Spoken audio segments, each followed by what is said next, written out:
চোর যদি চুরি করতে যায় তাও আল্লাহর শুকরিয়া আদায় করার দরকার আছে না নাই? কেন আছে? ওর যদি চোখ না থাকতো, অন্ধ হইতো। একবার এক অন্ধ চোরের দলে নাম লিখাইছে। কয় তুই অন্ধ, তোরে চোরের দলে নিয়ে কি করতাম? কয় অসুবিধা নেই, আমি যদি কিছু চুরি করে আনি, যদি আমারে ধরে ফেলে, আমি বলবো আমি কানা তো বুঝতে পারিনি, তোমারটা নিয়ে দৌড় দিচ্ছি। তো বুদ্ধি ঠিক আছে না?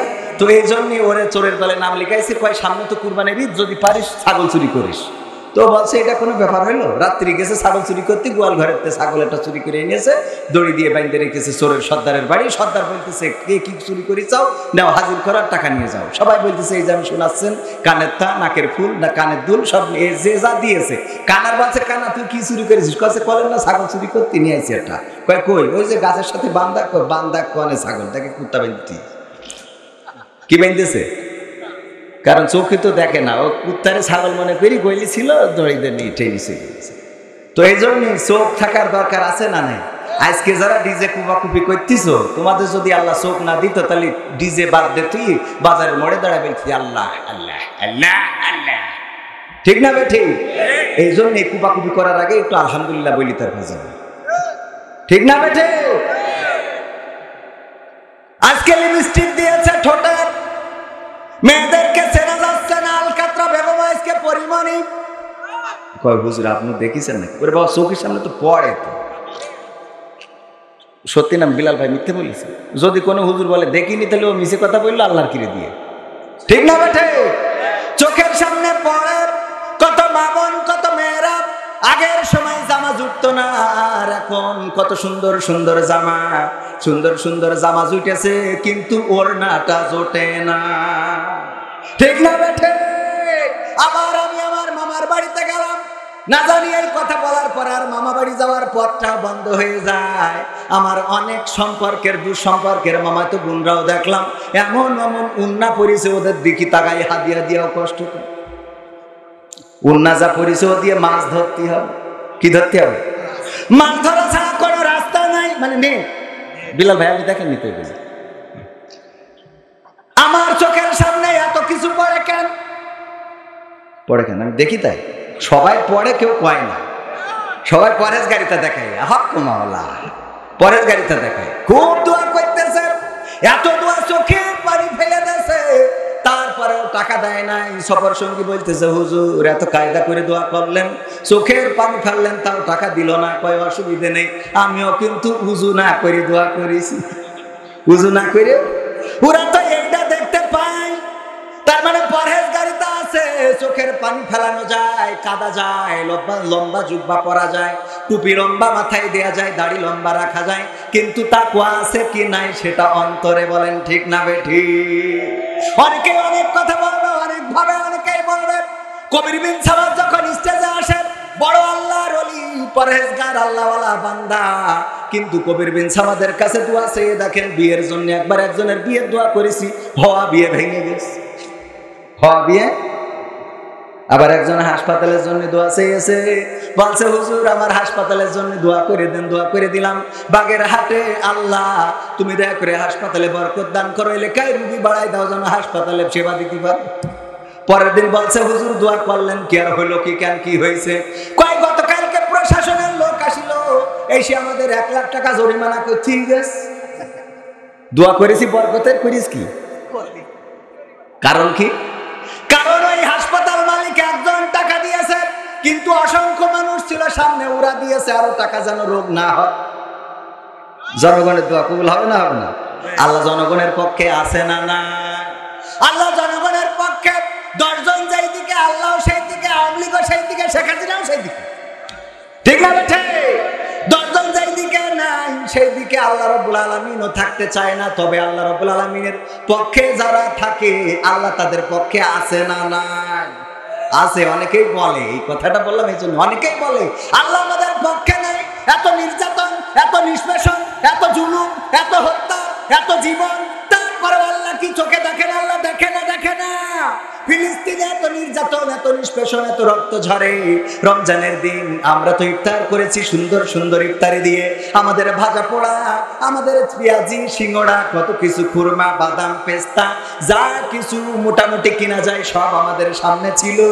কিন্তু ফিলিস্তিনের ভাইয়েরা ঘাসগুলো ব্লেন্ডার করে জুস বানিয়ে নিয়ে খেয়েছে। জানেন না? জানেন না? তাদের পক্ষে আল্লাহ আছে না নাই? তাদের পক্ষে আল্লাহ আছে, ইহুদিদের পক্ষে আল্লাহ আছে। আল্লাহ রাব্বুল আলামিনের বান্দা সবাই, কিন্তু কেউ নাফরমান বান্দা আর কেউ আল্লাহর অনুগত বান্দা।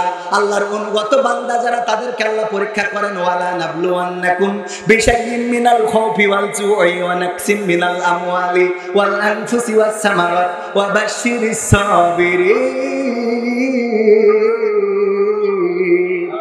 আমার আল্লাহ বলছেন, আমি তোমাদের ভয় দিয়ে, ভীতি দিয়ে, ক্ষুধা দিয়ে, দারিদ্র দিয়ে, তোমাদের ব্যবসায় ক্ষতি করে মাঝে মাঝে আকাশ থেকে শিল ফেলাবো, ধান বেটে ছুঁয়ে যাব। তারপরে আমি দেখবো কয়জন মসজিদে যাও আর কয়জন রাগ করে চার দোকানে বসে বলো যে আমার তেজ মেরি দিল। ঠিক না বেঠে? সব বিপদে ধৈর্য ধারণ করার দরকার আছে না নাই? ধৈর্য ধারণ করলে খুশি হন কে?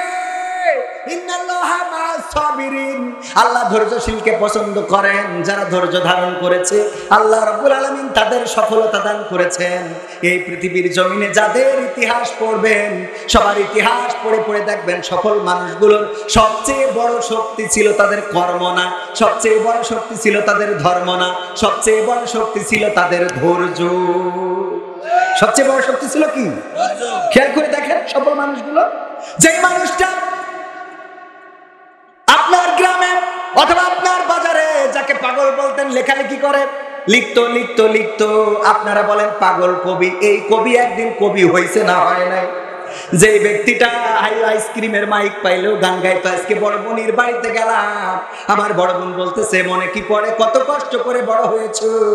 ছোটবেলায় যদি হালখাতার, ওই যে হালখাতার দোকানে দাওয়াত দিত, নিজে মাইকে গান গাওয়া শুরু করে দিতে। আবার যদি আইসক্রিম আলা আইসক্রিম বেচতো, রাস্তায় যেয়ে বলতে মাইক্রোফোনটা দাও একটু গান গাবো। যখন আইসক্রিম বিক্রি করতে যেত মাইক আলারা, ওখানে মাইকটা নিয়ে গান গাওয়া শুরু করে দিতাম। এমনি ভাবে গান গাইতে গাইতে গাইতে গাইতে, যদি এখন আলোড়ন সৃষ্টি করিনি, তারপর এখন লেখে আলোড়ন সৃষ্টিকারী। ঠিক না বেটি? অথচ গাইছি কোথায়? মাইকি, কোন মাইকি? তাও হালখাতা বিক্রি করে, ওইটা সবচেয়ে জন্মের খারাপ মাইক। ওতে যে কি বলে তাও বোঝা যায় না। সেই মাইকি গান গেয়ে আজকে এই মাইকি। ভাই মাইক একেবারে খারাপ না, কিন্তু সার্ভিসই মনে হচ্ছে পরিচালক একটু খারাপ। আল্লাহ যেন আমার ভাইজানকে নেখায়া দেন। বলেন আমিন। মাইকটা ভালো রাখবেন যেন কথা বলা যায়, গান গাওয়া যায়। ইসলামী সঙ্গীত দরকার আছে না নাই? ইসলামী সঙ্গীত যদি না গাওয়া হয়, আজকের যুবকেরা সঙ্গীত পাগল, ওই যে আসিফের পাগল, মনির খানের পাগল। আমার যুবকেরা এই জায়গায় মাহফিলে যত লোক হয়েছে, যদি এইটা না হয়ে তাশরিফকে আনা হতো, ওর কুড়ে ঘর ব্র্যান্ড আছে, ওই তাশরিফকে আনলে বলেন এখানে কি জায়গা ধরতো নাকি ধরতো না? জায়গা ধরতো? শুধু ছেলে না মেয়েরাও আসতো নাকি আসতো না? আবার মা বোনেরাও পর্দার অন্তরালে থাকতে পারে। আজকে ঈদের দিনের কথা বলছিলাম, সারাটা রাস্তায় এতটা ভিড়, মোটরসাইকেল চালাই শৃঙ্খলতা করে। গতকালকে যখন আমি ইতেকার থেকে বের হয়ে সেলুনে বসে আছি, বললো ভাই শুনেছেন নাকি অমুক গ্রামের অমুক মারা গেছে? আমার ইউনিয়নে কি করে? কয় মোটরসাইকেল চালাচ্ছিল একটু আড়ে বাড়ে এরকম করে। কিরম করে? আর পিছনে যদি মানে পাওয়ার ব্যাংক থাকে তাহলে তো কোনো কথাই নেই। ঠিক না বেঠে? পাওয়ার ব্যাংক থাকলে আরো জোরে চালায়, আরো জোরে চালায়, এত জোরে চালায়, এত করে বলা হলো আস্তে চালায়। শোনে না, শোনে। এই জন্য আস্তে চালানোর দরকার আছে না না? আপনারা আবার মনে করেন না আমি সরকার বিরোধী লোক, আমি কিন্তু সরকারের পক্ষের লোক। ও আমার ভাইরা, অনেকে আবার বলেন ভাই এমন করে কেন বলেন? এমন করে বলি আপনারা শোনেন না, তাই ভয় দেখানোর জন্য। আমাদের কণ্ঠে যদি কেউ সাইদির কণ্ঠে ওয়াজ করে ভালো লাগে না? লাগে না? যদি কেউ আজহারির কণ্ঠে ওয়াজ করে ভালো লাগে না? লাগে না? যদি কেউ আমির হামজা ভাইয়ের কণ্ঠে ওয়াজ করে ভালো লাগে না? লাগে না? আমি যদি আমার কাকার কণ্ঠে ওয়াজ করি আপনার খারাপ লাগে, তাইলে আপনি ভেজাল আছেন। ঠিক না বেঠে? কারণ আপনার কেন ভালো লাগে না রে? ঠিক না বেঠে? এই জন্য বুঝে শুনে কথা বলবেন। আমি বলেছি ও আমার ভাইরা, যারা সরকারি দল আমার আব্বা আওয়ামী লীগের মেম্বার ছিল, পরে কি হইল সে পরের কথা, কিন্তু আগের লাইনটা বল। আমার আব্বা ছিলেন আওয়ামী লীগের মেম্বার, আমি তার সন্তান। মাঝে মাঝে বলে রাজাকারের বাচ্চা রাজাকার, আমি বলি এই কথা বলবেন না, আমার আব্বা কিন্তু ওই সময় আওয়ামী লীগ ছিল। রাজাকার আমার বললি কোনো অসুবিধা নেই, কিন্তু আমার আব্বার বললি মানবো, মানা যাবে না? মানা যাবে না। ওগো আমার ভাই জানেরা, ওগো আমার কলিজার টুকরারা, আমি বলতে চাই, এত সুন্দর করে এত সুন্দর কণ্ঠ দিয়ে যখন আমাদের ভাইয়েরা কথা বলে তখন আমাদের খারাপ লাগে না? সরকারি পক্ষের লোক যারা, তাদের একটু বলে দিতে চায়, আমাদের মাননীয় প্রধানমন্ত্রী জননেত্রী শেখ হাসিনা সকালবেলা ফজরের নামাজ দিয়ে দিনের শুরুটা করেন, তারপরে কি করেন? পবিত্র কোরআনটা পড়েন, পড়ে তারপরে দিনের শুরুটা করেন। আপনি যদি সরকারি দলের লোক হয়ে ফজরের নামাজ না পড়েন, আমি ধরে নেব আপনার মধ্যে ভেজাল আছে, ঠিক না বেঠে? যদি আপনি কোরআন না পড়েন, তাইলে আপনি আপনার নেত্রীকে নেত্রী মানেন? আমরা নবী মুহাম্মদকে নেতা মানি। ওনাদের একটু হাদিয়া দেওয়ার দরকার আছে না নেই? একটু বকশিশ দেওয়ার দরকার আছে না নেই? তো আমিও ব্যক্তিগতভাবে কিছু বকশিশ দিতে চাই, আপনারা একটু পকেটে হাত দেন। এই যুবকদের এই আয়োজনে আমরা কিছু শরিক হয়ে যাই ইনশাআল্লাহ, তারপরে আবার আমরা আলোচনায় ফিরে যাব। আল্লাহ আমাদের তৌফিক দান করুন। তো যুবকদের আলহামদুলিল্লাহ, আপনার জন্য দোয়া রইল। যুবকদের এই আয়োজনে আমি 500 টাকা দিতে চাইলাম, আছে প্লাস মাইনাস কে 1000 টাকার নোট একজন 3000 টাকা পাবে, পকেটে করে নিয়ে ঘুরে বেড়াচ্ছে। গত পরশুদিন ধার নিয়েছিলাম, তাই আবার সে ডিউটি করে চলে গেছে, তো প্রায় 500 টাকা পুরিনি। ও পুড়ে গেছে, আলহামদুলিল্লাহ। তো নিয়তের সাথে বরকত আছে। আমি ব্যক্তিগতভাবে যুবকদের এই আয়োজনে খুশি হয়ে আজকে ঈদের দিন 500 টাকা দান করলাম। আমার বিশ্বাস এখানে যারাই আছেন, অন্তত যাই পারেন, যুবকদের আজকে ঈদের দিন এই আয়োজনে যারা ডিজে বাজাই নাই, যারা ওই অশ্লীলতা করে নাই, বেহায়াপনা করে নাই, একটুখানি পকেটে হাত পুরে দিয়ে যুবকদের হাতকে শক্তিশালী করবেন, একজন মারুম হবেন না, এটা মনে করবেন। ঈদের বকশিশ মনে করলে করেন, এটা দান মনে করলে করেন। আল্লাহ রাব্বুল আলামিন রিজিক থেকে দান করতে বলেছেন, আল্লাযীনা ইউমিনুনা বিল গায়বি ওয়া ইউকিমুনাস সালাত ওয়া মিম্মা রাযাকনাহুম ইউনফিকুন। আল্লাহ বলছেন আর রিজিক থেকে যারা ব্যয় করে। সুতরাং এই যুবকেরা যাচ্ছে, আমার মা বোনেরা, আপনারা একটু বেশি করে দেবেন, কারণ আপনাদের তো ইনকাম করা লাগে না, খালি কাপড় কাচতে গেলে পকেটে হাত ঢুকালেই টাকা পাওয়া যায়। টাকার মেশিন বাড়ি আছে না নাই? অনেকের বাড়ি আছে, অনেকের বিদেশে আছে, ওখানতে মেশিনে টাকা প্রিন্ট করে পাঠাই দেয়, আর এখানতে আপনারা কসমেটিক অ্যারোমেটিক কিনে বাড়ি চলে আসেন। সুতরাং আপনারা টাকা দেন মন খুলে। আর আজকে যে যা হাদিয়া পাইছেন, আমার তরুণ তরুণী, কিশোর কিশোরী, হাদিয়া তো দুলাভাইয়ের কাছে খুব ঝাড়াঝাড়ি চাও, আজকে কিছু দান করে যান, আল্লাহ কবুল করুন। একদম এক মুহূর্তে, বেশি সময় নেওয়া যাবে না। আর এই সাথে জিকির করেন, লা ইলাহা ইল্লাল্লাহ, লা ইলাহা ইল্লাল্লাহ, লা ইলাহা ইল্লাল্লাহ, লা ইলাহা ইল্লাল্লাহ, লা ইলাহা ইল্লাল্লাহ মুহাম্মাদুর রাসূলুল্লাহ। একটুখানি আপনাদের কাছে হাত বাড়াইলাম যুবকদের জন্য, একজনে মারুম হবেন না। যা আছে পকেটে 500, 100, 1000, 2000, 220 টাকা, 25 টাকা, 50 টাকা, যেই নোটটা চলে না সেটা ওখানে দেওয়ার রাস্তা আছে না নেই? যেই টাকাটা চলে না ঈদের বাজারে, সেটা চলে না? চলে না বাজারে না, মানে ওই দিন নামাজ পড়তে যাই, সব ছিঁড়া টাকাগুলো মসজিদে আছে না নেই? মসজিদে যত পুরনো টাকা যায়, কোনো ব্যাংকেও এত পুরনো টাকা নেই। যত পুরনো টাকা সব মসজিদে আছে। মা বোনদের মাঝে যান, মা বোনেরা উজাড় করে দান করেন, যুবকদের হাতকে শক্তিশালী করেন। আমি বিশ্বাস করি আজকে যারা এসেছেন, এই রূপের বড়াই আমার সাইদুল্লাহ বিন কোরবান ভাই গিয়েছে, আবার শোনাবো। রূপের বড়াই করিস না রে, রূপ চিরদিন থাকে না। রূপের বড়াই করিস না রে, রূপ চিরদিন থাকে না। নিজের মুখটা দেখা একদিন হইবে রে তোর যন্ত্রণা। নিজের মুখটা দেখা একদিন হইবে রে তোর যন্ত্রণা। রূপের বড়াই করিস না রে, রূপ চিরদিন থাকে না। রূপের বড়াই করিস না রে, রূপ চিরদিন থাকে না। নিজের মুখটা দেখা একদিন হইবে রে তোর যন্ত্রণা। নিজের মুখটা দেখা একদিন হইবে রে তোর যন্ত্রণা। সময় হইল বড় শিক্ষক, সব দিবে শিখাইয়া। সুখের জীবন থাকবে না রে, দেখবে না কেউ চাইয়া। সময় হইল বড় শিক্ষক, সব দিবে শিখাইয়া। সুখের জীবন থাকবে না রে, দেখবে না কেউ চাইয়া। মরার আগে মরবি রে তুই, জ্বালা সইতে পারবি না। মরার আগে মরবি রে তুই, জ্বালা সইতে পারবি না। নিজের মুখটা দেখা একদিন হইবে রে তোর যন্ত্রণা। নিজের মুখটা দেখা একদিন হইবে রে তোর যন্ত্রণা। রূপের বড়াই করিস না রে, রূপ চিরদিন থাকে না। রূপের বড়াই করিস না রে, রূপ চিরদিন থাকে না। নিজের মুখটা দেখা একদিন হইবে রে তোর যন্ত্রণা। নিজের মুখটা দেখা একদিন হইবে রে তোর যন্ত্রণা। কিসের এত বড়াই তোমার, মাটির দেহ লইয়া। ময়রা দেখো পোকামাকড়, শেষ করবে সব খাইয়া। কিসের এত বড়াই তোমার, মাটির দেহ লইয়া। ময়রা দেখো পোকামাকড়, শেষ করবে সব খাইয়া। এই দুনিয়া ছাড়তে হবে, অহংকার আর কইরো না।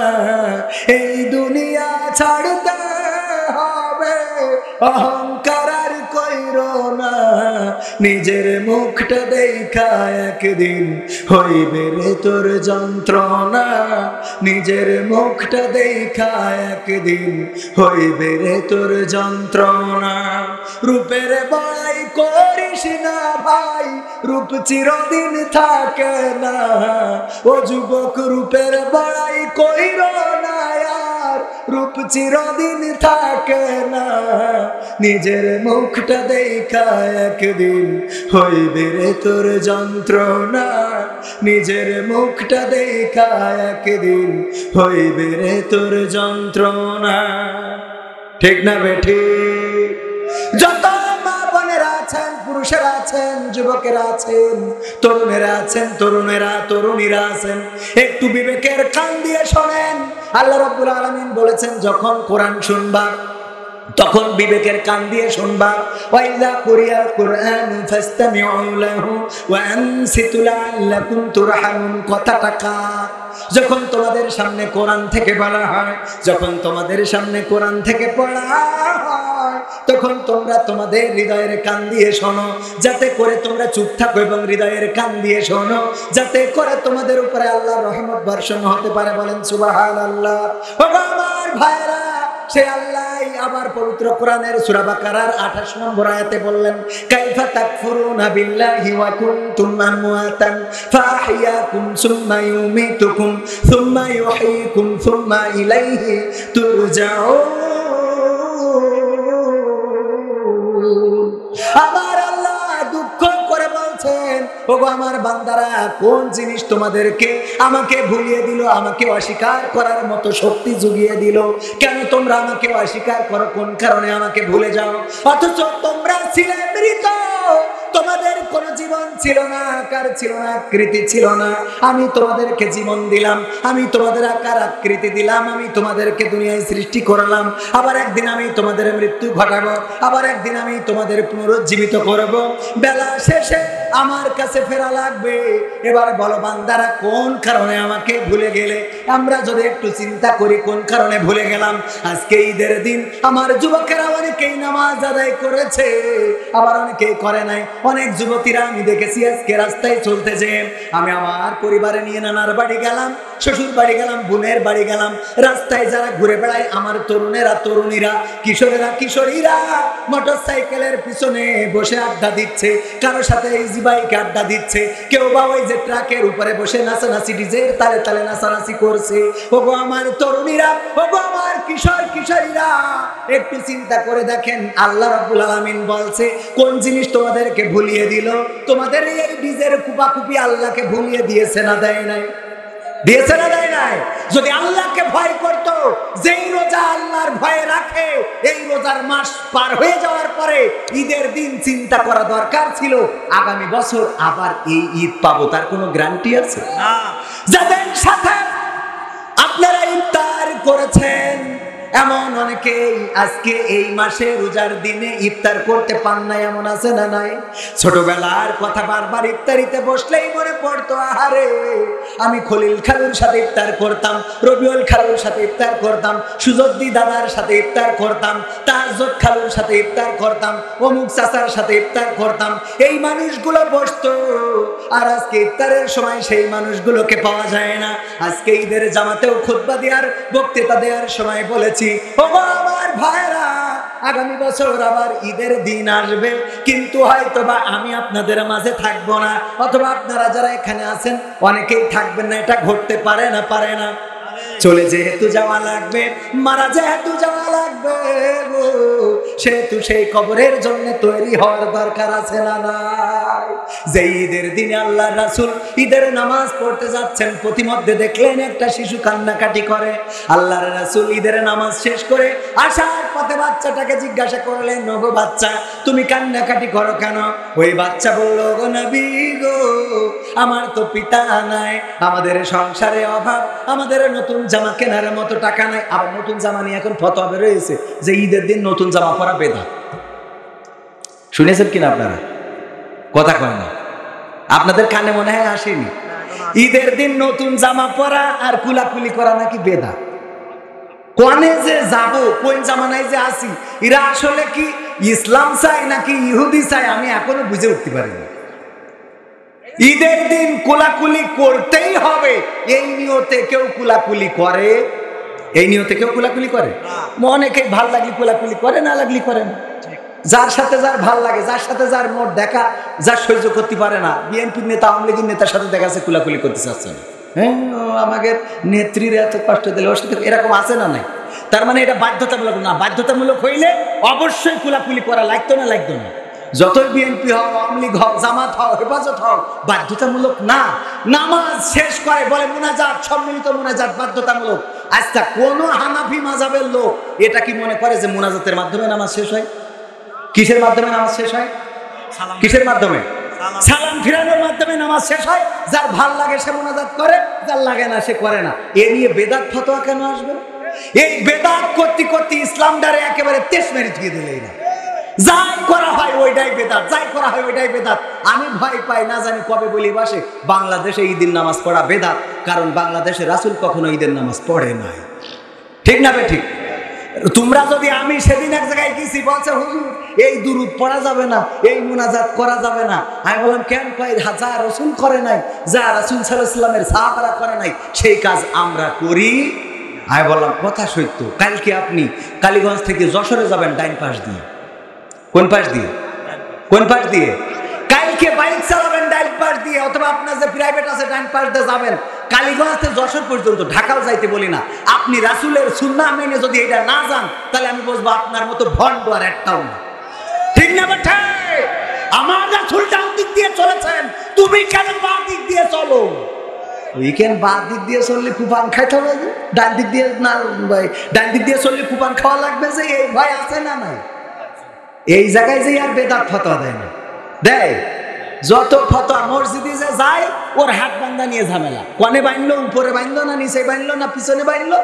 একজন করিস কি নামাজ পড়ায়, যে এক মসজিদে নামাজ পড়ায়, ওই যেই পড়ায় ওই হাত বান্ধা নিয়ে, এই হুজুর তো আহলে হাদিসের চলবে না, এই হুজুর শাফি মাযহাব চলবে না, এই হানাফি চলবে না, এই হাত বান্ধা উপরে চলবে না, এই নিচে চলবে না। মানে এক এক পার্টি ঝামেলা করে। এক হুজুর যেই নামাজ পড়ায় কপালের পর হাত ভেঙে। আলহামদুলিল্লাহি রাব্বিল আলামিন আর রহমানির রহিম নামাজ শেষ করি বলছে, এতদিন তো তাও ভালো ছিল, কেউ অন্তত নাবির নিচে উপরে এমনি সেমনি বাইরে ডাইরেক্ট কপালের পরে বেঁধেছে। হুজুরি বলছে, হুজুর আপনি এ করলেন কি আজকে? বলছে কি করবেন, আমি এসে শুনলাম এখানে হাত বান্ধা নিয়ে নাকি কারণ ইমামতি থাকে না, তো এই জন্য আমি দেখলাম হাত বান্ধা নিয়ে তর্ক করে, নাবির উপরে নাকি নাবির নিচে, এই নিয়ে তর্ক হয়। তা আমি ডাইরেক্ট সব বাদ দিয়ে কপালের পরে বাঁধতেছি। কপালের ব্যাপারে বান্দার হাদিস পানে ফেলেন, কয় হাদিসের জন্য বান্ধিনি, তো কে জন্য বান্ধিছেন? বলছে আমাদের কপালের দোষ, এই চিন্তা করে বান্ধিছে। কে দোষ? কপালের দোষ। আজকে কপালে হাত বাঁধিছি, তাছাড়া তো ইমামতি রাখার কোনো কায়দা নেই। যারা নামাজ পড়ে ওদের নিয়ে কাঠি করে, কিন্তু যারা পড়ে না ওদের নিয়ে কোনো ফতোয়া নেই। আজকে যে ডিজে কুপাকুপি করলো কোনো ফতোয়া আছে? আজকে যে অশ্লীলতা চললো, বেহায়াপনা চললো, এগুলো নিয়ে কোনো ফতোয়া নেই। ফতোয়া আসে ভালো কাজ করতে গেলে এরা ইসরায়েলের শুভাকাঙ্ক্ষী, মুসলমানদের দুশ্মন বলে, ঠিক না? আমি বলি শাইখে কাজ্জাব, এদের থেকে হেফাজত করতে হবে এই জাতিকে। যখন মুসলমান ফিলিস্তিনে মারা যাচ্ছে, আজকে তারাবি তো পড়তেই চাই না। তারাবির প্রথম তারাবিতে ফুল মসজিদ ভরা, ছাদের পরেও লোক হয়েছে। দ্বিতীয় তারাবিতে ছাদের পরে নেই, মসজিদ ভরা। তৃতীয় তারাবিতে বারান্দার এক কাতার খালি। 15 তারাবিতে এসে বারান্দায় লোক নেই, ঠিক না বে ঠিক? এ নিয়ে কোনো ঝামেলা নেই। ওর ঝামেলা হলো 8 রাকাত পড়তে হবে না 20 রাকাত, এই নিয়ে কুপাকুপ, ঠিক না বে ঠিক? মসজিদ যে খালি হয়ে যাচ্ছে এটা নিয়ে কাজ করার দরকার আছে না নাই? এই জন্য মুসলমানেরা সচেতন হতে হবে।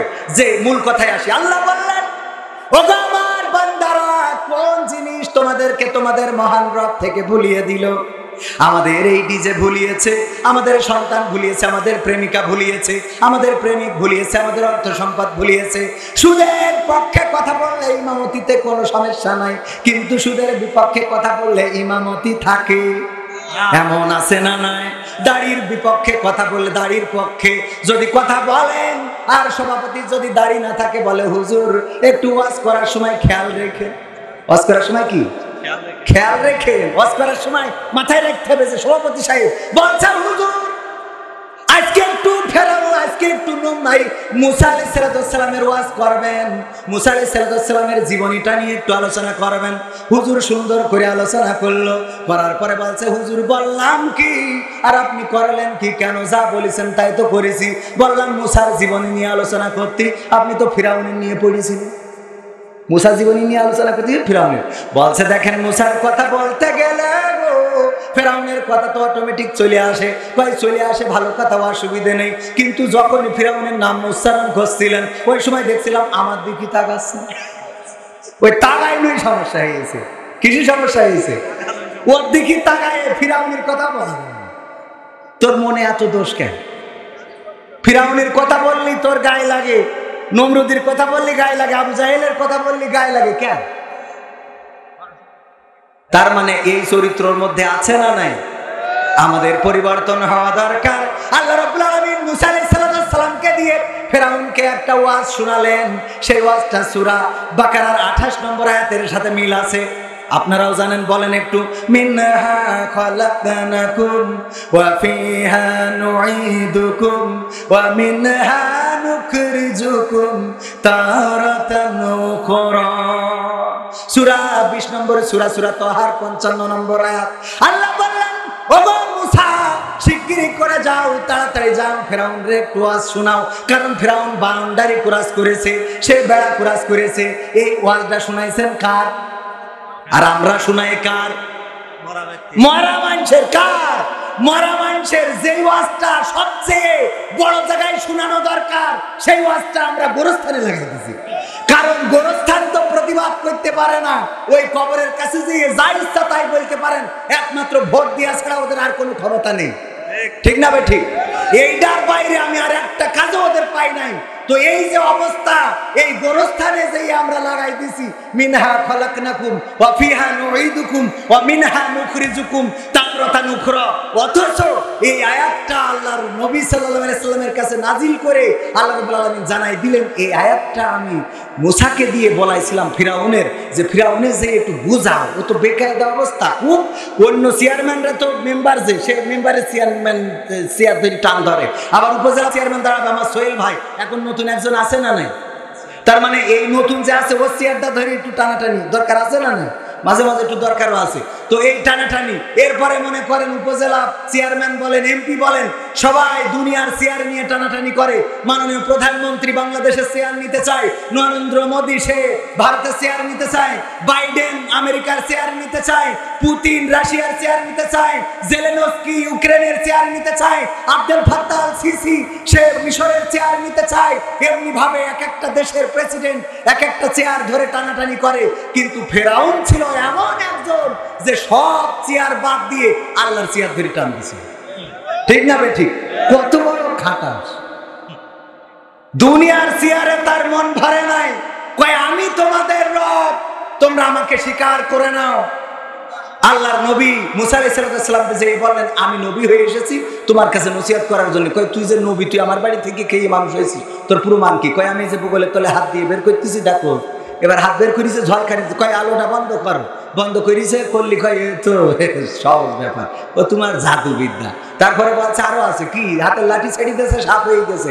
বলছে মুসা সাপটা শিগগির থামা। থামাইছে, কয় তোর এই সাপ আমি আমার জাদু দিয়ে মোকাবেলা করতে পারবো। কি করতে হবে? তাইলে আমি, তুই দেখ, তোর সাপ নামার আমার সাপ নামায় মজমা ডেকেছে, বলেন ওই দিন লড়াইতে কি পেরেছে? পারে নাই। এরপরেও কি ফেরাউন মেনেছে?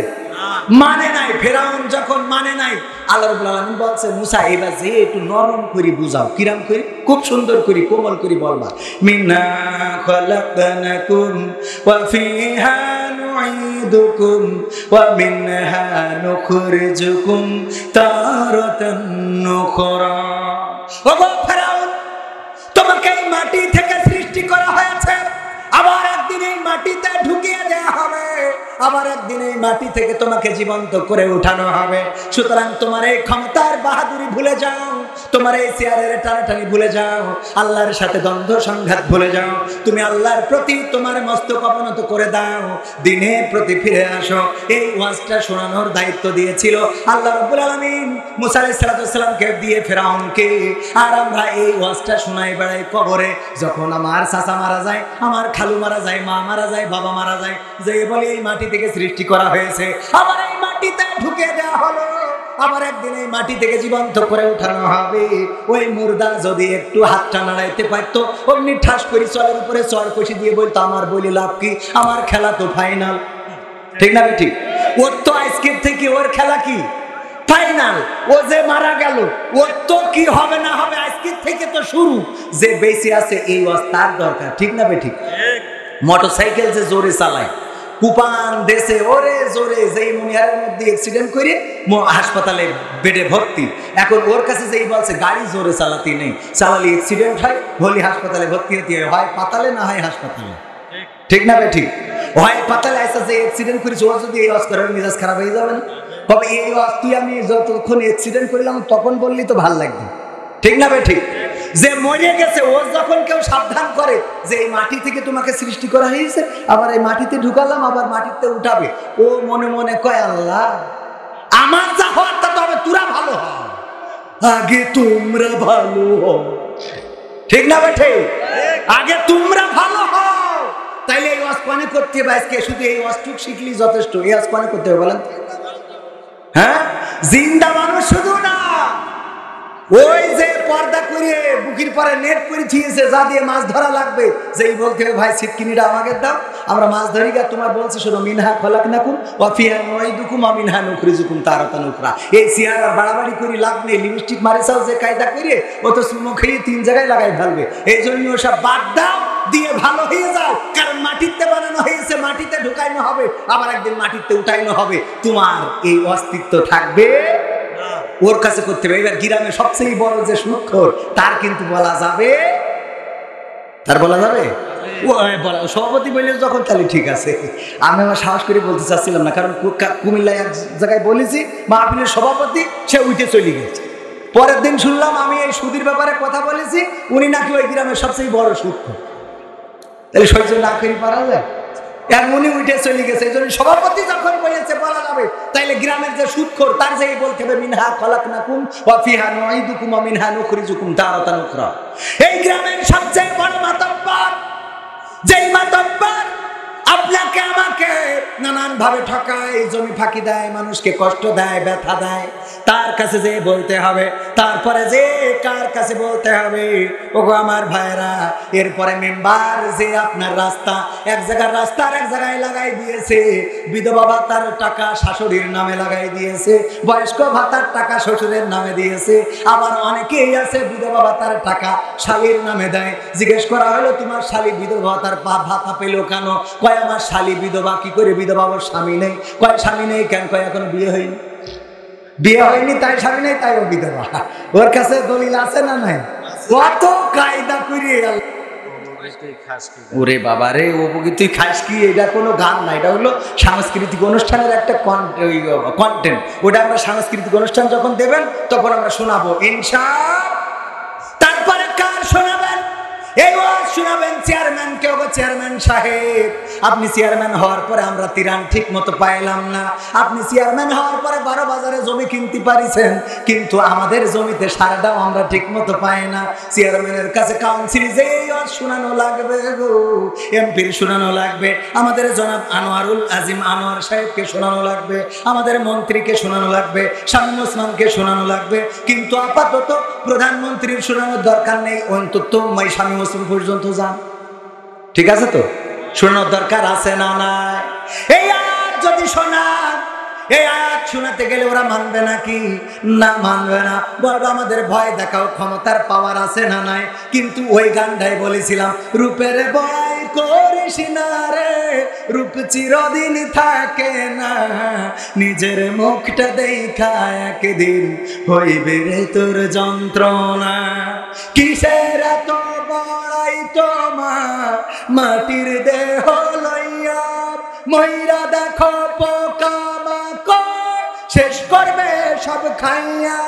এই দুনিয়া ছাড়তে হবে, অহংকার আর কইরো না, এই দুনিয়া ছাড়তে হবে, অহংকার আর কইরো না, নিজের মুখটা দেখা একদিন হইবে রে তোর যন্ত্রণা। ঠিক না বেঠি? যে ক্ষমতায় আছে, এরশাদও এই দেশে ক্ষমতায় ছিল, বঙ্গবন্ধু ক্ষমতায় ছিল, জিয়াউর রহমান ক্ষমতায় ছিল, খালেদা জিয়া ক্ষমতায় ছিল। এক এক করে সবাইকে ওই ক্ষমতার চেয়ারে ছাড়তে হয়েছে। বর্তমান যারা আছে ওদেরকে কোনোদিন ছাড়া লাগবে না। লাগবে কিনা? ওদেরও ছাড়া লাগবে। আবার যারা ক্ষমতায় আসবে তারা চিরদিন থাকবে নাকি? না, থাকবে না। জামাতের লোক যদি ক্ষমতায় আসে ও চিরদিন থাকতে পারবে, কারণ ও জামাতের লোক। যদি চরমনায়ের ক্ষমতায় আসে সে চিরদিন থাকতে পারবে, কারণ সে চরমনায়ের পীর সাহেবের দোয়া আছে। না, সেও থাকতে পারবে না। এই জিনেদার সন্তান আমাদের আইনুদ্দিন আল আজাদ ভাই, মনে আছে তার কথা? আমার শ্রদ্ধা ভাজন উস্তাদ, এত সুন্দর একজন মানুষ ছিল, আহারে কোমল মানুষটা।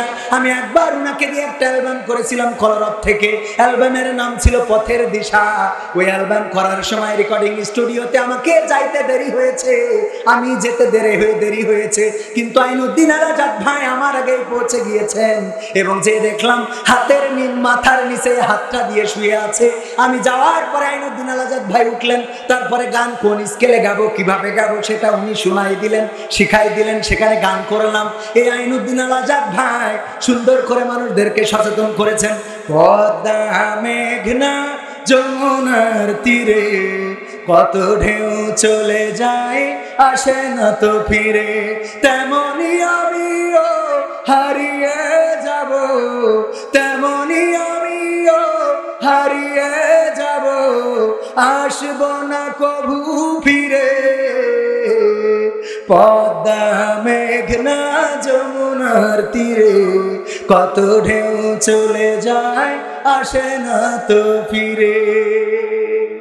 বলেছে না, বলে নাই? পদ্মা মেঘনা যমুনার তীরে কত ঢেউ আসে আর যায়। এই দুনিয়ার পরে কত মানুষ আসে আর যায়। ছোট বাচ্চা শিশুর জন্ম হয়, আর আমরা বৃদ্ধ হয়ে যাই। আমরা এক এক করে জায়গা করে দিয়ে চলে যাই। কাদের জন্য আমাদের সংসার, কাদের জন্য আমাদের মায়া, কাদের জন্য এত ভালোবাসা, কাদের জন্য ক্ষমতার লড়াই, কাদের জন্য পাওয়ার, সব কিছু ফেলে রেখে একদিন চলে যেতে হবে।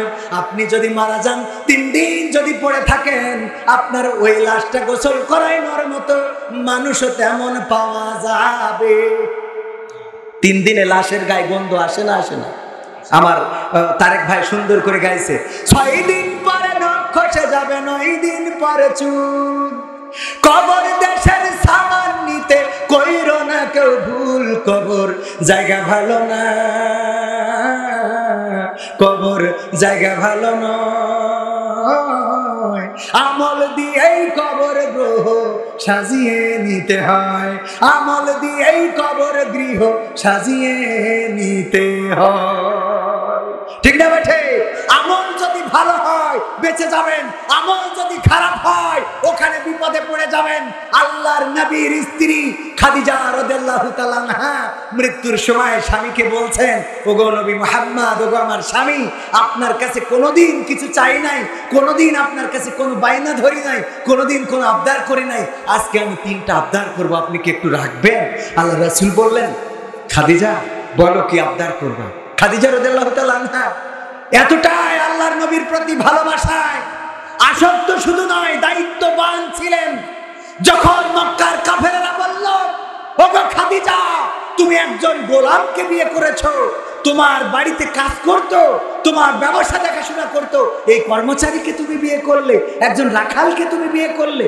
খাদিজা রাদিয়াল্লাহু তাআলা আনহা বললেন, সবাইকে দাওয়াত, আমার বাড়িতে সবার খাওয়ার দাওয়াত। সবাই আসলো, মক্কার বড় বড় কাফেরেরা, বড় বড় সর্দারেরা, ওরা আসার পরে খাওয়া দাওয়া করানোর পরে বলতেছে, আমি একটা দলিল করেছি, এই দলিলটা আমি আপনাদের পড়ে শোনাতে চাই। কি সেই দলিল লেখা? এই যে দলিল লেখা, আমার যত সহায় সম্পত্তি ছিল, সমস্ত সহায় সম্পদ আমি আমার স্বামী মুহাম্মদ সাল্লাল্লাহু আলাইহি সাল্লাম তখন নবী হয় নাই, মুহাম্মাদের নামে করে দিলাম। আমার যা কিছু আছে সব মুহাম্মাদের। আজকে থেকে মুহাম্মদ আর গরিব নন, মুহাম্মদ ধনী, আমি হলাম গরিব। আল্লাহু আকবার। এমন স্ত্রী আছে? আছে মানে কি, বাপের বাড়িতে একটা গাই গরু নিয়ে আইলো আমার ইমাম চাচার স্ত্রী। কি নিয়ে আইলো? ওই গাই গরু আজ পর্যন্ত মরে নাই। আমার চাচা মাঠে জমি কিনলো 1 বিঘে, বলছে আল্লাহ আলহামদুলিল্লাহ আজকে জমিটা কিনতে পারলাম, সবাই খাওয়াইছি, তোমার জন্য পার্সেল করে নিয়ে আসিছি। এখন তো পার্সেল করে আনো, আগে প্যাকেট করে আনতো, তো এখন এই পার্সেল করে আনিছি, তুমি এটা খাও। স্ত্রী বলতেছে, আব্বাকে বাড়িতে গাই গরুটা আনিলাম বললে জমিটা কোন আইল আব্বাকে বাড়িতে। এইবার আমার ইমাম চাচা 12 বাজারের পরে একটা 5 তলা বাড়ি করেছে, বলছে বউ, এখন তো বউ বলে না ওয়াইফ, চলো যে একটু তুমি ফিতেটা কেটে দিবা। যাওয়ার সময় ধাক্কা দিয়ে বলছে, আব্বা বাড়িতে গায়ে গরুটা আনিলাম বুঝলে, তারা হলে এত দূর করতে হইতো না। এরপরে একটা 4 চাকার গাড়ি কিনেছে, ওই যে আমার মতো, ওইটা কিনে বলছে, স্ত্রী তুমি আজকে ঈদের দিন, আমার খুব আনন্দ লাগছে, গাড়ি একটা কিনেছি, তুমি চড়ো আমার ডাইন পাশে না বাম পাশে, আমি তোমার নিয়ে একটু, হ্যাঁ বাম পাশে, আমি তোমার নিয়ে একটু ঘুরে বেড়াবো। গেট খুলেতে বলছে, ড্রাইভারের সিটি আমার ইমাম চাচা বসা, গেট খুলে বলছে, আব্বাকে বাড়ি তো গাড়ি করে ডানিলাম বলে বলে গাড়িটা কিনতে পেরেছে, সহ্য না করবার। এরপরে যদি উনি ইলেকশন করে, উপজেলা চেয়ারম্যান যদি পাশ করে, কাউন্সিল যেদিন বরণ হবে, ওখানে যাওয়ার সময় ও বইয়ে যাবে, আব্বাকে বাড়িতে গাড়ি করে ডানিলাম বলে, ও গাড়ি করে নিয়ে দিলে ভোট দিয়েছে মানুষ, সহ্য না করি পারবেন। এরপরেও শুধু শেষ না, আমার বিশ্বাস মারা যাওয়ার পরে কবরে যদি ওই আল্লাহ যদি জান্নাতে যায়, আর জান্নাতে যাওয়ার সময় সিঁড়িতে যদি একজন আর একজনের সাথে আল্লাহ কোনোভাবে দেখা করাই দেয়, বাবা আব্বাকে হয়তো গাই করে ডানিলাম বললে তুমি জান্নাতে, ওখানে যেও ছাড়বে বলে আমার মনে হয়। ঠিক না ঠিক? আমার মা বোনেরা, একটা কিছু আনলে আর আমার নবীর স্ত্রী খাদিজা সব লিখে দিলেন। আল্লাহ রাসূলের কাছে লিখে শুধু দিলেন না, সবাইকে ডেকে বললেন যে আমি আজকে লিখে দিয়ে আমি ফকির হয়ে গেলাম, আমি ফকির হয়ে গেলাম। আজকে নবী মুহাম্মদ, তখন তো নবী হয় নাই সাল্লাল্লাহু আলাইহি সাল্লাম, উনি ধনী হয়ে গেলেন, আমি ধনীর স্ত্রী। যারা বুদ্ধিমতী এই মহিলাগুলো তাদের স্বামীদেরকে রাজার হালে রাখে, স্বামীদেরকে সাজিয়ে গুছিয়ে রাখে, আর নিজেরা ওই স্বামীর স্ত্রী হয়ে প্রমাণ করে দেয় আমার স্বামী রাজার মতো, আমি রানীর মতো। বলেন সুবহানাল্লাহ। আর যে স্ত্রী বুদ্ধিমতী না, পাগলা কিলাসের, ও শ্বশুর বাড়িতে একসঙ্গে এখানে বসে থাকে, খবরদার আমি না বলা পর্যন্ত উঠবা না। আর আগের বলে, তো চিন্তা করিও না, আমি ও যা বলবো তাই, ও যদি কান ধরে বসে থাকতে করে কান ধরে বসে থাকবে। আচ্ছা, ও হইলো গোলামারে কার স্ত্রী হইলো? কার স্ত্রী? গোলামের স্ত্রী। তার বুদ্ধিমতী মহিলারা কখনো এটা করে? এটা করে না। আল্লাহ রাসূল মেরাজ থেকে এসে বললেন, নারীরা জাহান্নামে যাওয়ার অনেক কারণের মধ্যে 2টা কারণ খুব বেশি। সেই 2টা কারণের মধ্যে একটা হলো তারা স্বামীর প্রতি নাশুকরি করে। কি করে? নাশুকরি, অকৃতজ্ঞ। স্বামী যাই করে দেয় ওর ভাল লাগে না। ঈদের দিন শাড়ি কিনেছে, গেঞ্জি কিনেছে, শার্ট প্যান্ট কিনেছে, আমার স্ত্রীর কথা বলবো না, বললি এ ভিডিও যাবেন, ও কুপার খাইতে হবে না, আমার আবার ও বাদ দেন, ও কথা বললে আপনি পরেরটা বলি তাও ভালো। এই যে মনে করেন যে যাই কেনে ওর পছন্দ হয়, ওই ঈদের দিন ঝামেলা করতেই হবে। গোশ কিনেছে, হাড় বেশি হয়ে গেছে। আচ্ছা, গোশ কিনতে যাই হাড় বেশি হয়ে গেলে ও স্বামীর দোষ? কখন কোন ফাঁকে গোশালারা ঢুকাই দেয়, ইরাম সিটারের সিটার বলে হুজুর আপনি কোনো কথা বললেন না, আমি দিচ্ছি, খালি দাঁড়াই দেখেন। এই বলে ওর মধ্যে যত হাড় কেউ কিনবে না ওইগুলো ঢুকাই দিচ্ছে। বাজারে দেখবেন যে সবচেয়ে প্রভাবশালী বা সবচেয়ে সম্মানিত কোনো ব্যক্তি যদি যায়, আমারও মাঝে মাঝে এইভাবে তেশ মারা দেয়, হুজুর আসসালামু আলাইকুম, আমি সেই আপনার জন্য মান কচুটা রেখে দিছে যে এক সপ্তাহ ধরে। আচ্ছা, ওকে আর মান কচু আছে? ও তো অসম্মান কচু হয়ে গেছে, ওর মান আর আছে বলেন? এক সপ্তাহ ধরে নাকি আমার জন্য রেখে দিছে। হুজুর প্যাকেটটা ভাগ করেন, কেজি কত? কয় আপনার সাথে দরাদামি করবো, আপনি খালি ঢুকাই নেন, টাকা দেওয়া লাগবে না। চুল কাটার না তো, কয় কড়াই ঝিনুকে নিয়ে আসবো। কত নগদ কথা। ওই নিয়ে গেছি বাড়ি, রান্না করেছে ইলিশ মাছ দিয়ে, ওই কচু তো চুলখানো সেই ইলিশ মাছ খালো চুলকাচ্ছে। এখন ওই কড়াই ধরে নিয়ে কি বাজারে আসা সম্ভব? সম্ভব। পরের সপ্তাহে এসে বললাম, ভাই করেছেন কি, আমার সংসারে আপনারা এইভাবে অশান্তি লাগান কেন? কয় ভাই কেন ভালো হয়নি? আমার যে দিল বললো ভালো হবে, আমার দিল ভালো হবে না, পাকা পরে যা খুঁজে পাবো আমার সংসারে অশান্তি করো। আম কিনতেছি, বলতেছে আমি যেগুলো চয়েস করেছি, বলছে হুজুর আমি দিচ্ছি, আপনি খালি দেখেন, নিয়ে যে খাবেন, কাল এসে খুঁজবেন। সত্যি সত্যি পরের দিন এসে আমি ওর খুঁজেছি, কিন্তু গরম দেওয়ার জন্য, বকা দেওয়ার জন্য খুঁজেছি। কলাম এই খেয়ে তুই যে এত বুদ্ধি কনে পাইছিস? বলছে বললাম না যে আপনি খুঁজবেন, যে কটা বিক্রি হবে না ওই কটা ঢুকাইতেছে। আমার জীবনের ঘটনা, এটা সত্য ঘটনা, বিশ্বাস করেন না না করেন। আর এইগুলো করবে, আর করার পরে আমরা এই স্ত্রীদের দিই, আর স্ত্রী ঝগড়া করে আমাদের সাথে। ঈদের দিনও আনন্দ করতে দেয় না। এই শাড়ি নিয়ে এসো, পরবো না এই শাড়ি, তোমার এই দীর্ঘ পালা ধরে আমার কার সাথে বিয়ে দিয়েছে আমার আব্বা। আব্বা তুমি আমার আজকে নিয়ে যাবো, আমি ঈদ করতে পারবো না। কান্নাকাটি আছে না নাই? এক হুজুর বলছে আমার স্ত্রী যাই কিনে দিই ওর পছন্দ হয় না। আমাকে সভাপতির মতো, নাম কি যেন, সভাপতির নাম মেরাজ মন্ডল, উনি বলতেছে ওনার স্ত্রী যাই কিনে দেয় পছন্দ হয় না, যা পছন্দ হয় ওর বন্ধু যা কেনে তাই পছন্দ হয়। আমার সভাপতির বন্ধু যদি কিছু কেনে, দেখো তোমার বন্ধু ওর বোর জন্য 3 পিস কিনেছে, কত সুন্দর শাড়ি, কত সুন্দর সায়া, কত সুন্দর ব্লাউজ, কুচকুচ কত সুন্দর, সব কত সুন্দর সুন্দর, আর তুমি যা কেনো তা কি পরা যায়? আল্লাহ তো তোমার 2টা চোখ দেয় নাই, বেছে মারবে। আমার ভাইজান বুদ্ধি করি একটা শাড়ি কিনেছে, কিনে এনে ডাইনিং টেবিলে থুয়ে রাত্রি বলছে খাতি দাও। তো স্ত্রী খালি ওই দিক তাকাচ্ছে আড়ে আড়ে যে এই শাড়ি কার? হ্যাঁ শাড়ি বলছে, শাড়ি কার? তো এক ফাঁকে জিজ্ঞেস করে বসলো শাড়ি কার? তা বলছে আমার বন্ধু কবির বিন সামাদ, ও কিনেছে ওর বজনী। বলছে দেখো দিন কালারটা কত সুন্দর, রংটা কত সুন্দর, পায়টা কত সুন্দর, সুতোটা কত সুন্দর, আর তুমি যা কেন তাকে কার সাথে বিয়ে দিয়েছো? তো বলতেছে তোমার কি খুব পছন্দ হয়েছে? বলছে পছন্দ হবে না কেন, তোমার বন্ধুর চয়েসটা ভালো। বলছে এই শাড়িটা তুমি নাও, যা হয় আমার বন্ধুর সাথে হবে না, তোমার আমি অন্তত এই শাড়িটা দিলাম, ফাঁসি হয় জেল হয় আমি থাকবো। ওই শাড়ি নিয়ে খুব খুশি। শোয়ার সময় মিরাজ ভাই বলতেছে দেখো শাড়িটা কি তোমার খুব পছন্দ হয়েছে? তা বলছে খুব পছন্দ। তুমি তো কেন নাই, তোমার তো নজর ভালো না, চয়েস ভালো না। বলছে দেখো স্ত্রী, আমি আজকে বাঁচবো এর গ্যারান্টি কি? সকালবেলা হয়তো লাশ হয়ে যেতে পারি, সত্যি কথাটা বলিতে শুই কি? তাই এই শাড়িটা আমি নিজেই চয়েস করি তোমার জন্য, ঝিনেদার বাজার থেকে কিনে নিয়ে আসি, আমার নিজের পছন্দ। তা বলছে তাহলে এর রং থাকবে না, তাহলে এর আছে না নাই? এই না শুকুরি করে এমন অনেক নারী আছে, স্বামী যাই কিনে দেয় পছন্দ হয় না, স্বামীর সম্পদ, স্বামীর চরজ পছন্দ করা জিনিসগুলো পছন্দ হয় না। আল্লাহর নবী বলছেন এই জাতীয় নাশুকুরি করা নারীগুলো জাহান্নামের বাসিন্দা। এবার পর্দার অন্তরালে যত মা বোন আছেন, একটু মিলিয়ে নেন আপনি আপনার স্বামীর সাথে কি ব্যবহার করেন। সারাদিন রিক্সার প্যাডেলে পা রাখে, মাথার ঘাম ফেলে, মাঠে খাটে, বৃষ্টিতে ভেজে, ওই প্রবাসে কত কষ্ট করে টাকা পাঠায়, অনেক কিছু কিনে কেটে পাঠায়, আর আপনার পছন্দ হয় না, আপনি নাশুকরি করেন। এই নাশুকরি করার কারণে আল্লাহর নবী বলছেন ওরা যাবে জাহান্নামে। আর 2 নম্বর কারণ, এটা কয় নম্বর কারণ? 1 নম্বর কারণ। আর 2 নম্বর কারণ হলো আল্লাহর নবী বললেন অনেক স্ত্রী আছে, তারা বেশি বেশি, আমাদের দেশে অনেক যন্ত্র আবিষ্কার হয়েছে, বিভিন্ন দেশে বিভিন্ন যন্ত্র আবিষ্কার হয়েছে, আমাদের দেশে বেশি যন্ত্র আবিষ্কার হয় নাই, একটা যন্ত্র বেশি আবিষ্কার হয়েছে। কয়টা? অন্যান্য দেশে ড্রোন আবিষ্কার করেছে, বিমান আবিষ্কার করেছে, গাড়ি আবিষ্কার করেছে, ওই জাইরন আবিষ্কার করেছে, বিভিন্ন রকম অনেক যন্ত্রপাতি আবিষ্কার করেছে। আর আমাদের দেশে আমাদের জনগণ একটা জিনিস আবিষ্কার করেছে, তার নাম হলো কোন যন্ত্র? ষড়যন্ত্র। কথা কয় না, আছে না নাই? আপনার ভালো দেখলেই ও চুলকায়, দেখবেন বাজারে বসে গল্প কিন্তু খালি চুলকাচ্ছে, ও ছটফট করে।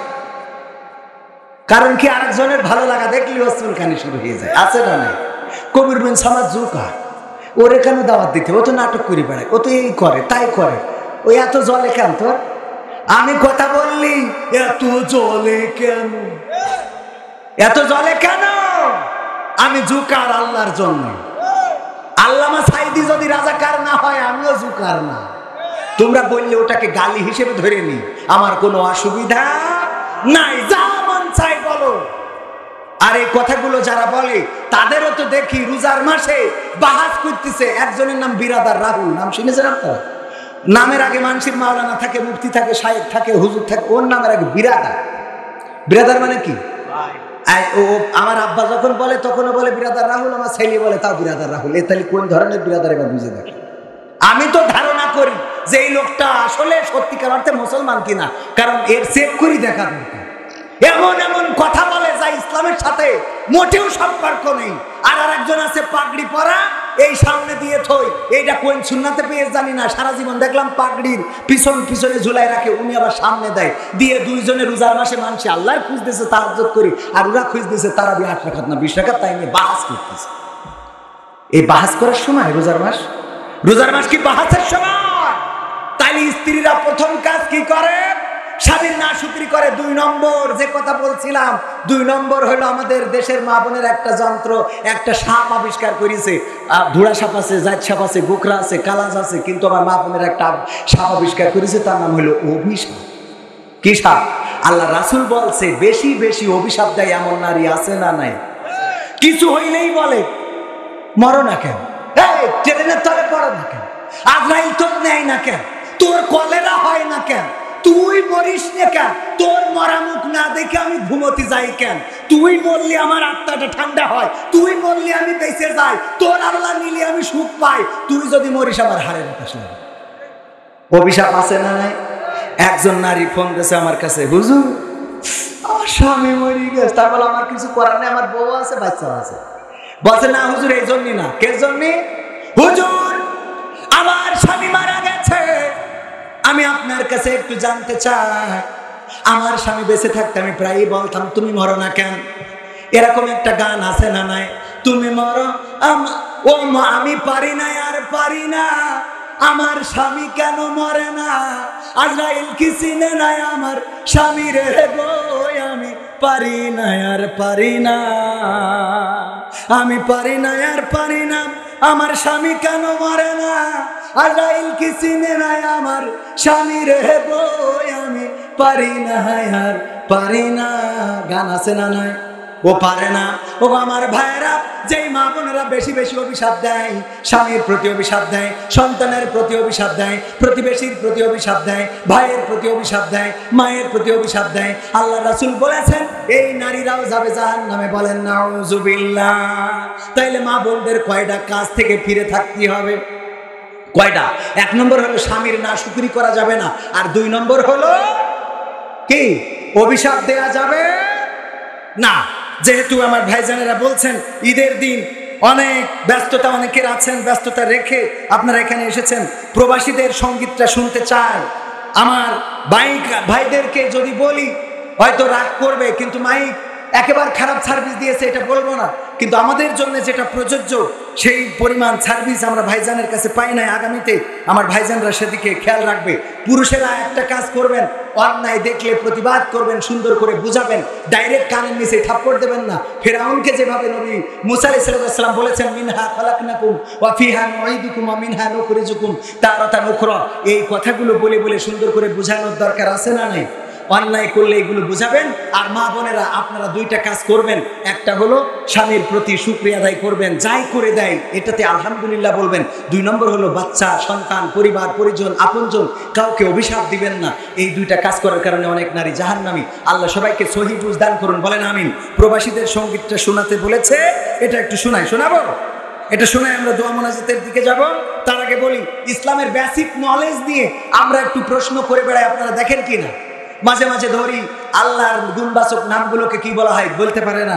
মাঝে মাঝে ধরি যে আমাদের আদি মাতার নাম কি কইতে পারে না, প্রথম নবীর নাম কি কইতে পারে না, আমাদের নবী সাল্লাল্লাহু আলাইহি সাল্লামের নাম কি বলতে পারে না, জাহান্নামের দরজা বা জান্নাতের দরজা কয়টি বলতে পারে না। মক্কায় সবচেয়ে রাসূলকে কষ্ট দিয়েছে কে বেশি, ওদের যুদ্ধে কোন নবীর কোন চাচা শহীদ হয়েছিল। এমনি ভাবে ইসলামের যে ইতিহাস, খুঁটিনাটি বিষয়, নামাজের আরকান আহকাম কতটি, উযুর ফরজ কতটি, গোসলের ফরজ কতটি, মুসলমানদের ধরি বলতে পারে না। এই জন্য আমি ইসলামের বেসিক নলেজ এবং নামাজের অনেক নিয়ম কানুন জানে না, একটা বই লিখেছি এবং ইতিকাফে থেকে বইটা কমপ্লিট করেছি। আলহামদুলিল্লাহ আমি ওই মসজিদে থাকতে থাকতে বইগুলো কমপ্লিট করে দিয়ে গেছে। আজকে ঈদের দিন প্রথম মাহফিল আমি নিয়ে এসেছি, এখানে নামাজের প্রথম বেসিক যে শিক্ষা সেটা আছে এবং পাশাপাশি ইসলামের বেসিক নলেজ নিয়ে 200টা প্রশ্ন আছে। এটা হলো প্রথম খণ্ড। এভাবে আমরা 5-7টা খণ্ড করবো ইনশাআল্লাহ। আমার ক্যামেরাম্যানের কাছে আছে, আপনারা নিতে পারেন, 50 টাকা হাদিয়া। আপনারা নিলে অবশ্যই আপনারা উপকৃত হবেন এবং আমরা উপকৃত হব। আল্লাহ তৌফিক দিন। আমার বাংলাদেশের প্রবাসীদের গল্প বলি শোনো, আমার রঘুনাথপুরের প্রবাসীদের গল্প বলি শোনো। এ গল্প তো কল্পনা নয়, তোমরা কি তা জানো? ও ভাই, এ গল্প তো কল্পনা নয়, তোমরা কি তা জানো? আমার বাংলাদেশের প্রবাসীদের গল্প বলি শোনো। পল্লী গায়ের দুরন্ত ছেলে বাপে ডাকে খোকা, হঠাৎ করে ঢুকলো মাথায় বিদেশ যাওয়ার পোকা।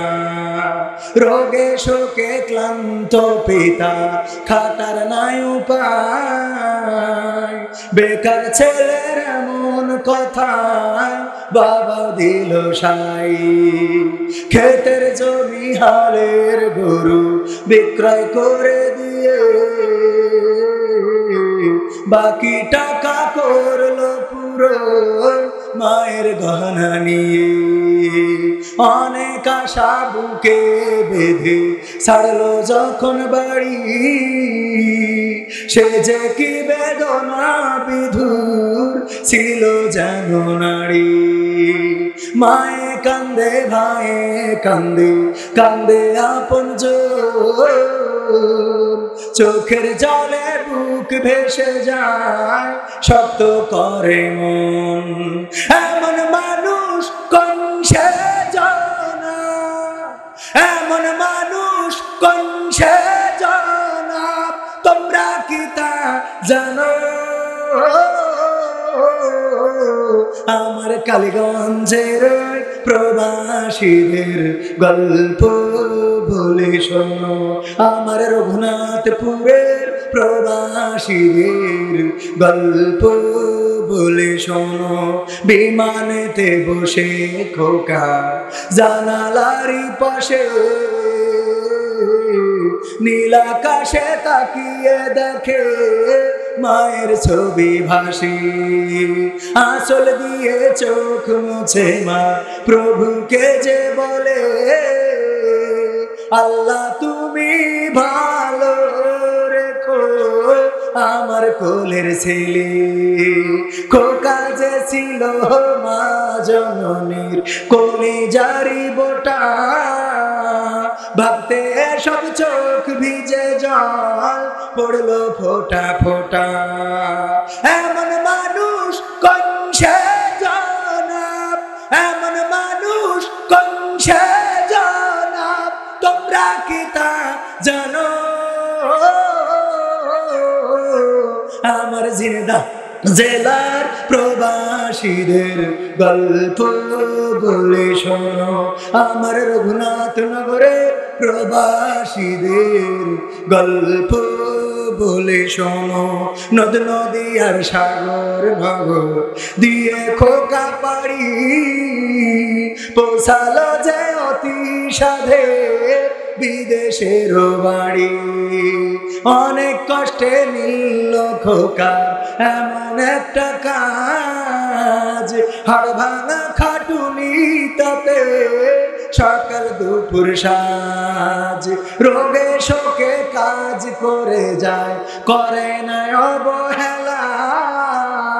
আকাশ সমান স্বপ্ন দেখে কাটিয়ে দেয় বেলা। মা জননীর সাথে যখন খোকা কথা কয়, বলে বাবা কেমন আছো জানতে ইচ্ছা হয়। বাবা আমি ভালো আছি, বাবা আমি ভালো আছি, দুঃখ নেই তো কোনো। আমার রঘুনাথপুরের প্রবাসীদের গল্প বলে শোনো। আমার কালীগঞ্জের প্রবাসীদের গল্প বলে শোনো। হঠাৎ করে বাবা বলে টাকার যে দরকার, তোর মায়েরই বড় অসুখ দেখাবো ডাক্তার।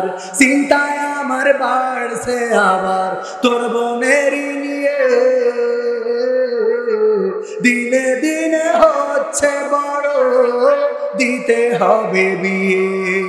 তোর ভাইয়েরই লেখা পড়ার খরচ বেড়ে গেছে, দরকার এখন অনেক টাকার, তোর কাছে কি আছে? পাইনি বেতন এখন খোকা, পকেটটা যে ফাঁকা। তবুও বলে ভেবো না বাবা দেব আমি টাকা। এমন মানুষ কোন সে জনাব, তোমরা কি তা জানো? আমার বাংলাদেশের প্রবাসীদের গল্প বলে শোনো। আমার ঝিনাইদহ জেলার প্রবাসীদের গল্প বলে শোনো। দিন মাস গুনে খোকা এখন পৌঁছালো বছরে, করতে হয় কাজ এখন যে তার 10 তলার উপরে। হঠাৎ করে কি হতে কি যেন হয়ে গেল, 10 তলারই উপর থেকে খোকা পড়ে গেল। আকাশ সমান স্বপ্নগুলো আকাশে গেল উড়ে, দেহ থেকে প্রাণ পাখিটা গেল যে ভাই ছেড়ে। বন্ধুরা যে এসে দেখে রক্তে তরতর, নিথর দেহ পড়ে আছে জমিনের উপর। এমন মানুষ কোন সে জনাব, তোমরা কি তা জানো? আমার বাংলাদেশের প্রবাসীদের গল্প বলে শোনো। আমার রঘুনাথপুরের প্রবাসীদের গল্প বলে শোনো। পাঠাতে হবে লাশটা দেশে, আপন তো কেউ নাই। বন্ধুরা সব মিলে মিশে করলো এ কাজটাই। শুনে খবর মা জননীর সে কি আহাজারি, তার কান্দনে আকাশ বাতাস হচ্ছে যে ভাই ভারী। অবশেষে খোকার কফিন পৌঁছালো যে বাড়ি, ভাই বোনের গায়ের স্বজনের সে কি আহাজারি। মা জননী কেঁদে বলে ওরে আমার ছেলে, বিদেশ থেকে কোন দেশে তুই গেলি আমার চলে। মা জীবন দিছি জানো আমার কালীগঞ্জের প্রবাসীদের গল্প বলি শোনো।